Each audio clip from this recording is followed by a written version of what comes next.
If you want one headline that explains 2026, the AI boom is no longer a software story. It's a land and power story. TechCrunch is tracking hyperscalers projecting nearly $700 billion in data center capex for 2026. Amazon at $200 billion. Google at $175 to $185 billion. Meta at $115 to $135 billion. And projects like Meta's $10 billion Hyperion site, targeting about 5 gigawatts of compute. And that's the point most people miss. These numbers dictate the future cost and availability of intelligence. When the bottleneck is electricity, grid interconnects, GPUs, and long-term compute contracts, suddenly enterprise AI adoption isn't just, do we have a model? It's, can we afford reliable inference at scale? So today, we're connecting the dots: compute arms races, robot pilots in real factories, longevity science with trade-offs, and a regulatory fight over who gets to write the rules. Because if you understand the cross-currents, you make better bets for your career and your business. Hey, welcome to your AI future. The AI revolution isn't coming. It's here, and it's moving fast. But here's the good news. You don't have to figure it out alone. Every episode, we break down exactly what's changing, how it hits your career and your daily life, and the real steps you can take right now to stay ahead. This transition leads to abundance, and we're going to help you get there. Let's go! Let's stay on that compute thread. TechCrunch points to projects like the $500 billion Stargate plan, SoftBank funding, OpenAI as the brains, Oracle building, aiming for 8 Texas data centers with build-out through the end of 2026.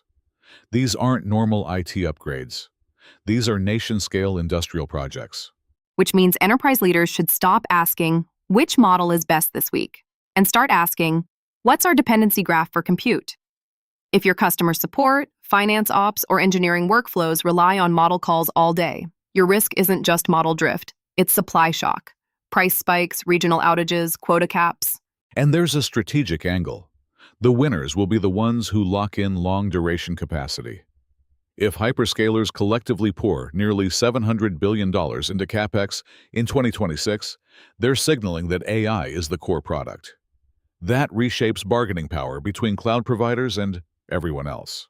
The practical move is boring but powerful. Create an inference budget. Track cost per workflow, latency targets, and fallbacks. If vendor A is down, can you route to vendor B? Can you degrade gracefully? Cheaper model, smaller context, cached answers, without breaking the business process? Now zoom to geopolitics. Reuters reports DeepSeek withheld early access to its upcoming V4 model from NVIDIA and AMD, while letting domestic suppliers like Huawei optimize first. That's a subtle signal. Optimization itself is becoming a competitive weapon. Right, because performance isn't just architecture. It's kernels, compilers, quantization recipes, and a million small tricks. If a model ships first class on one hardware stack, that ecosystem gets a flywheel.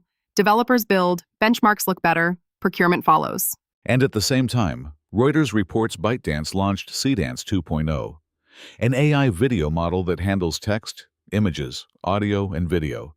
And it went viral in China. Put those together and you get a story. Domestic stacks trying to close the loop, models, chips, and distribution. For businesses outside China, the takeaway isn't pick a side. It's assume fragmentation. Your compliance team, your vendor management, and your technical architecture need to handle multiple ecosystems.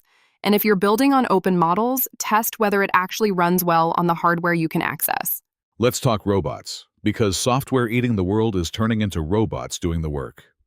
CDO magazine reports BMW is piloting Hexagon's Aeon Humanoid at the Leipzig plant, with expanded testing starting April 2026, and a bigger pilot planned for summer 2026, focused on battery assembly and component manufacturing. This is this month. This is now. That's a real deployment pattern. Start with repetitive, ergonomically hard, or safety-critical tasks. You don't need a robot that can do everything. You need one that reliably does a few things and integrates into existing lines. Then you instrument it heavily. Failures, near misses, cycle time, operator feedback. And the money is chasing it. Reuters says Apptronik raised $520 million, valuing it around $5 billion, backed by Google and Mercedes-Benz, to scale its Apollo humanoid for industrial customers. That's investor conviction that humanoids can become a product category, not a science project. Plus, interesting engineering reports a Guangdong factory designed for up to 10,000 humanoid robots per year, roughly one unit every 30 minutes. Whether or not every claim holds, it signals serious manufacturing ambition. The remaining bottleneck is software robustness, perception, manipulation, and safe autonomy in real-world conditions. So, if you're an operator, ask where you have human tasks that are expensive, injury-prone, or hard to staff. If a humanoid can do those at a predictable cost, the payback math starts looking interesting. And if you're a worker, the near-term opportunity is becoming the person who can supervise, train, and troubleshoot these systems. Someone has to define tasks, label edge cases, run safety protocols, and tune performance. Physical AI creates new middle roles. Policy is heating up. TechCrunch reports the Trump administration released an AI legislative framework pushing federal preemption of state AI laws, arguing for a single, minimally burdensome national standard. It also tries to limit states from penalizing AI developers for third-party misuse. Meanwhile, the EU AI Act clock is ticking.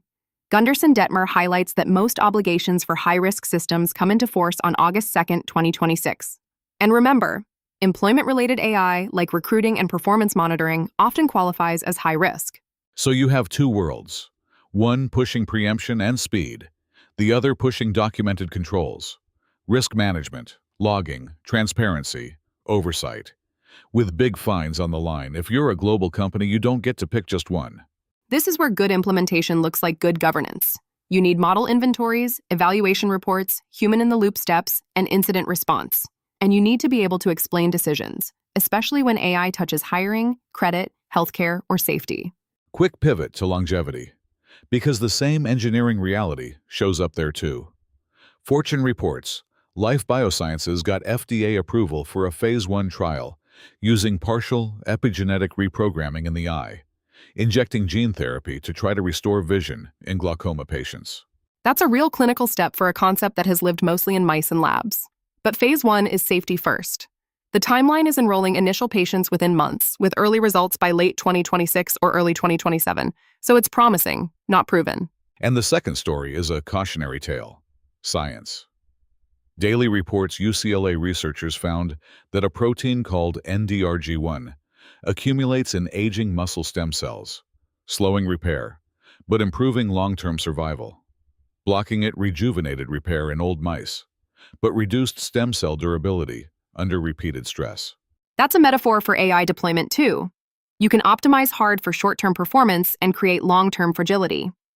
In biology and in business, robustness matters. The best teams build systems that keep working when conditions change. Rapid fire. 1.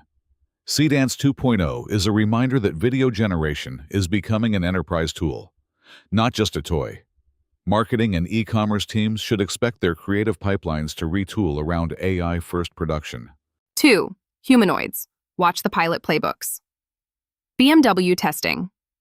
Eon from April through summer 2026 is the kind of timeline that produces real operational learnings, safety cases, task libraries, and deployment benchmarks. 3. Regulation. If you're building AI in HR or compliance-heavy domains, treat August 2026 in the EU like a product deadline. We'll figure it out later is not a plan when the fine can be a percentage of global annual turnover. Look, this change is real, and it's not slowing down. But you showed up, you're paying attention, and that puts you ahead of most people already. If this episode helped you, hit subscribe, ring that bell, and share this with someone you care about. Because the more people who prepare for this, the better we all come out on the other side. Abundance is where this ends. Let's get there together. This is your AI future.